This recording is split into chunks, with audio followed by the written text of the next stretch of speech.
Pour cette vidéo, nous avons retiré le moteur du véhicule afin de permettre une meilleure vision du processus de changement de la chaîne de distribution. Tous les auxiliaires et l'intégralité du câblage ont également été retirés.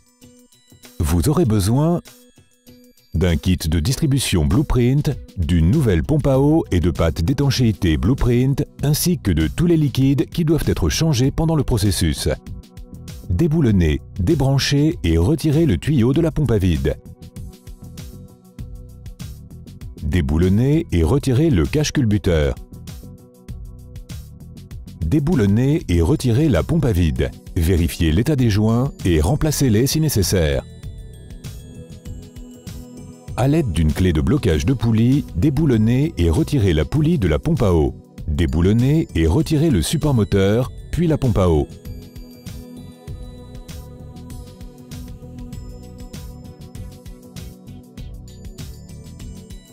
Vous devez ensuite mettre le cylindre numéro 1 au point mort haut. Tournez la poulie du vilebrequin jusqu'à ce que les repères sur la poulie du vilebrequin et sur l'arbre à cames soient alignés avec leurs repères de distribution respectifs.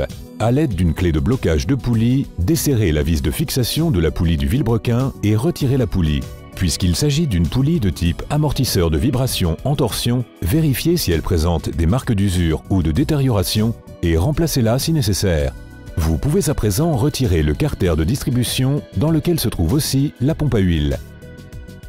Retirez ensuite l'ensemble tendeur de chaîne ainsi que le rail tendeur de chaîne de distribution. Déboulonnez et retirez le guide de chaîne de distribution. Déboulonnez le pignon de distribution d'arbre à cames et retirez-le en même temps que la chaîne de distribution. Puis retirez le pignon de distribution du vilebrequin. Nettoyez les surfaces en contact avec le moteur, en s'assurant qu'aucun débris ne pénètre dans le moteur. Il est recommandé de vérifier l'état d'usure de la chaîne de distribution et des pignons. Vérifiez l'état du pignon du vilebrequin à l'aide d'un pied à coulisse. Vérifiez l'état de la chaîne de distribution à l'aide d'un dynamomètre. Appliquez 140 N à la chaîne de distribution, puis mesurez une longueur de 8 maillons issus de 3 zones différentes de la chaîne et comparez les résultats obtenus avec les chiffres du constructeur. Cela permet de déterminer le degré d'usure de la chaîne et des pignons. Vous pouvez ensuite commencer à remplacer tous les composants de la distribution à l'aide du kit de chaîne de distribution Blueprint. Tout d'abord, mettez le nouveau pignon d'entraînement du vilebrequin en place. Puis, mettez le nouveau pignon d'arbre à cames et la chaîne de distribution en place en même temps. Il est important de s'assurer que les repères de distribution de l'arbre à cames et du pignon du vilebrequin sont alignés avec les maillons dorés de la chaîne de distribution.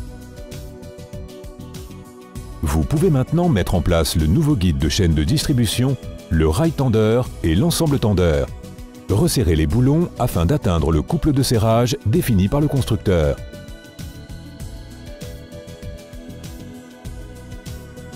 Retirez l'axe de l'ensemble tendeur de chaîne. Remplacez les joints toriques de la pompe à huile. Nettoyez les surfaces en contact avec le couvercle de la chaîne de distribution et mettez le nouveau joint d'étanchéité du vilebrequin en place. Appliquez la pâte d'étanchéité sur le couvercle de chaîne de distribution du moteur, puis remettez le couvercle en place.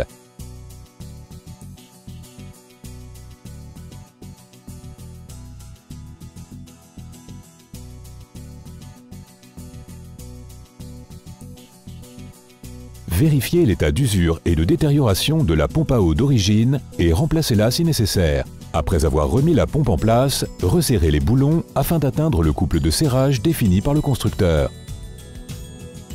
Remettez le couvercle du carter de distribution en place.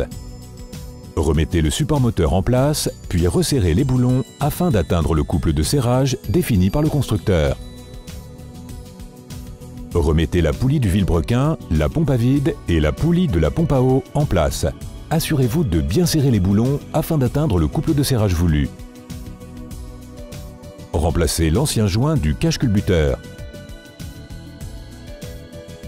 Remettez le cache-culbuteur et le tuyau de la pompe à vide en place.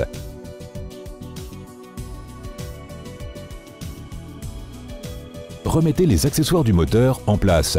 Assurez-vous d'avoir bien remplacé le filtre à huile et l'huile moteur à l'aide du bon type d'huile. Remplissez le système de refroidissement avec du nouveau liquide de refroidissement. Faites fonctionner le moteur afin de vous assurer qu'il n'y a pas de fuite, puis effectuez un essai sur route afin de vous assurer du bon fonctionnement du véhicule.